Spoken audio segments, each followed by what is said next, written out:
9 hikers, a frozen mountain, a torn tent, scattered footprints, and bodies buried in the snow, some with crushed bones, one missing her tongue. For over 60 years, no one has been able to explain what really happened on that icy slope. This is the chilling, unsolved mystery of the Dyatlov Pass Incident. It began in January of 1959. 10 students and recent graduates from the Ural Polytechnic Institute in Soviet Russia decided to take on a challenging winter expedition across the Ural Mountains. They were experienced, strong, and disciplined, the kind of young adventurers who lived for the thrill of the outdoors. At the head of the group was Igor Dyatlov, a 23-year-old engineering student widely respected for his leadership and mountaineering skill. Under his guidance, the hikers, 8 men and 2 women, prepared for a trip that would test their endurance against the elements. Their destination was a remote peak known as Kholat Syakhl. The name, in the language of the local Mansi people, means dead mountain. Whether it was a warning or simply a bleak description, nobody knows. But what is certain is that the group pressed on, unaware that fate was leading them straight into the heart of one of history's most disturbing mysteries. For the first week, the journey went smoothly. Diaries and photographs recovered later showed the hikers smiling, laughing, even joking around as they skied across the snow. They built makeshift shelters, endured the bitter cold, and seemed to be in high spirits. But on February 1st, something changed.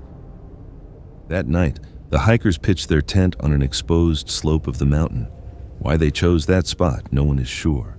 Some say it was Dyatlov's decision, perhaps to stay on schedule, or perhaps to practice setting up camp in harsher conditions. Whatever the reason, it was a choice that sealed their fate. Because sometime during the night, terror struck.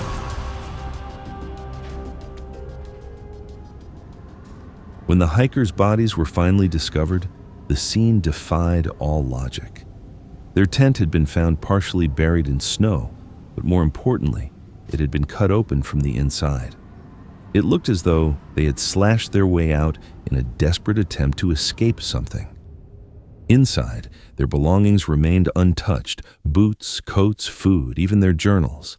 Whatever made them flee, they did it in seconds, barefoot, half-dressed, and utterly exposed to the freezing cold.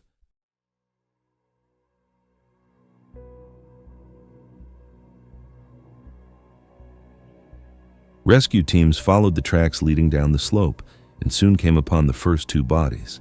They were found beneath a tall cedar tree, stripped down to their underwear, barefoot in the snow. Their hands were torn and bloody, branches broken above them, as if they had tried to climb the tree in panic, maybe to escape something, or perhaps to get a better view of whatever was approaching them. Far away, 3 more bodies were discovered, including Dyatlov himself. Their positions suggested they had been crawling back toward the tent, desperately trying to return to safety. But they never made it.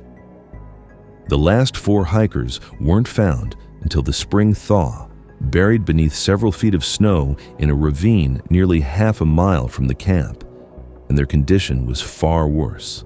One woman's chest was so violently crushed that investigators compared the force to that of a car crash. Another had a fractured skull that should have killed her instantly. And most disturbing of all, one woman's body was missing both her eyes and her tongue. Yet what baffled investigators was that many of these injuries showed no external wounds. It was as if their bones had been shattered by an immense internal pressure, but their skin remained largely untouched. And then came another strange discovery: radioactivity. Some of the victims' clothing tested positive for unusually high levels of radiation, though no one could explain why. The Soviet authorities were quick to close the case. Their official report concluded that the hikers died from a compelling natural force. A vague statement that answered nothing and only fueled more speculation. Over the years, countless theories have emerged to explain what happened on that mountain. Some believe the group was caught in the middle of a secret military experiment. There were reports of strange glowing lights in the sky around the time of their deaths, leading to whispers of weapons tests or even UFOs. Could the hikers have stumbled into something the government wanted to keep hidden? Others argue that the cause was a natural disaster, perhaps a sudden avalanche that buried part of the tent and forced the group to flee. But avalanche experts point out that the slope was relatively shallow, and rescuers found no evidence of snow buildup consistent with a major slide. In fact, the tent and footprints remained visible, which would have been unlikely if tons of snow had cascaded down the mountain. A more recent theory involves what's known as a slab avalanche, a sudden shift of a compacted layer of snow.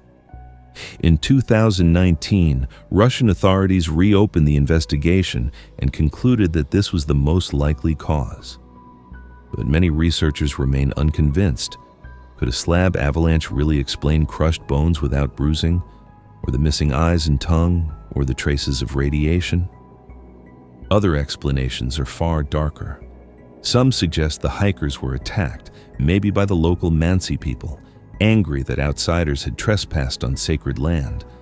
But the investigation revealed no signs of struggle, no defensive wounds, no evidence that other humans were present. And then there are the paranormal theories. Some say the hikers encountered a yeti, a massive, violent creature of legend. Others believe they were victims of alien contact. After all, several witnesses in the region reported seeing strange lights in the sky on the night of the incident. Could the group have been silenced by something not of this world? The truth is, no theory fully explains every detail. And maybe that's why the Dyatlov Pass incident has haunted so many people for so long. Because the facts, as strange as they are, don't add up. 9 young hikers, healthy and full of life, fled their tent in the dead of night into sub-zero temperatures. Some froze to death in their underwear. Others were crushed or mutilated in ways no one can fully explain. Their belongings left behind, their bodies scattered, their story unfinished. More than 60 years later, the Dyatlov Pass remains silent. The snow has long covered the tracks of that night. But the questions linger. What did they see? What did they hear? What terror was so great that they chose the freezing dark over the safety of their tent? And perhaps the most haunting thought of all, if it happened once, could it happen again? The mountains keep their secrets well, and sometimes the answers are buried too deep to ever be found. Our next story takes us far from Russia's frozen mountains to small-town America in the 1940s. A story that begins on the happiest night of the year and ends with a family standing in the ashes of their home, wondering if 5 of their children were dead or taken. This is the disappearance of the Sodder children. It was Christmas Eve, 1945, in the quiet town of Fayetteville, West Virginia. Inside a modest 2-story house on a rural road, the Sodder family gathered to celebrate. George and Jenny, both Italian immigrants, had built a comfortable life in America. They owned a successful trucking business, raised 10 children, and were well respected in the community. That evening, the house was filled with warmth. The crackle of the fire, the laughter of children, the glow of Christmas lights strung across the living room. For the Sodders, the war had just ended, and after years of sacrifice and uncertainty, life was beginning to feel joyful again. But that joy would last only a few more hours.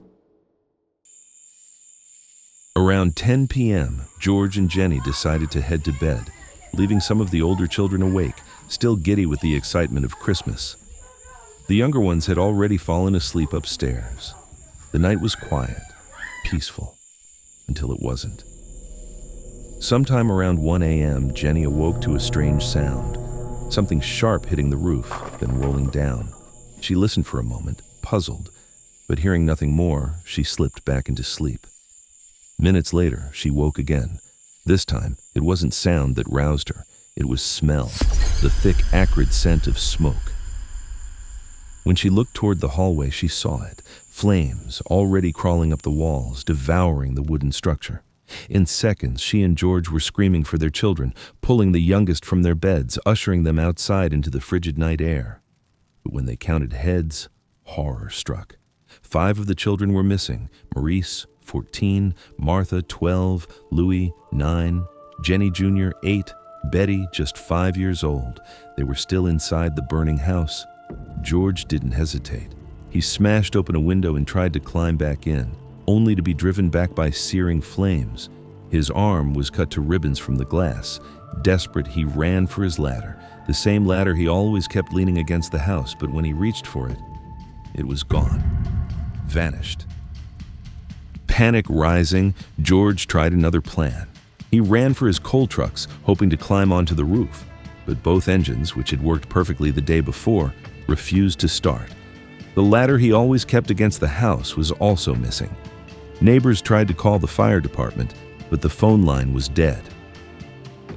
Hours passed before the volunteer brigade arrived. By dawn, the Sodder home was a smoldering ruin, but inside there were no remains, no bones, no sign that 5 children had been consumed by the flames. Authorities insisted the fire was hot enough to destroy them completely. Yet experts later confirmed even cremation leaves bone fragments. The Sodders were certain their children had not died in the fire. Strange details soon emerged. Jenny remembered hearing something hit the roof that night. Later, George found a rubber-like casing in the yard, possibly from an incendiary device.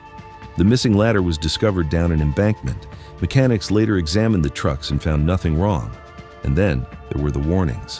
One man had pointed at their fuse boxes saying, "This could cause a fire someday." Another threatened George directly. "Your house will go up in smoke, and your children will be destroyed." Soon, rumors spread. A woman claimed to see the children in a passing car. Others swore they saw them at a diner or a hotel with strange adults. Were they kidnapped, hidden, sold?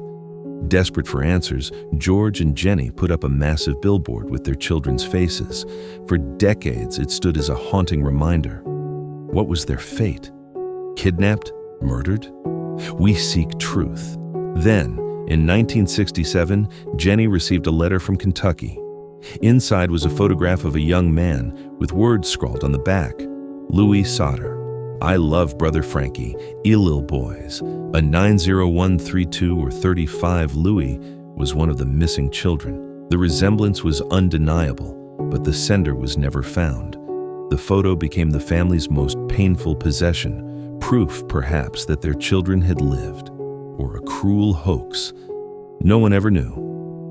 George died in 1969, Jenny in 1989, never accepting the official story. 5 children went to bed on Christmas Eve.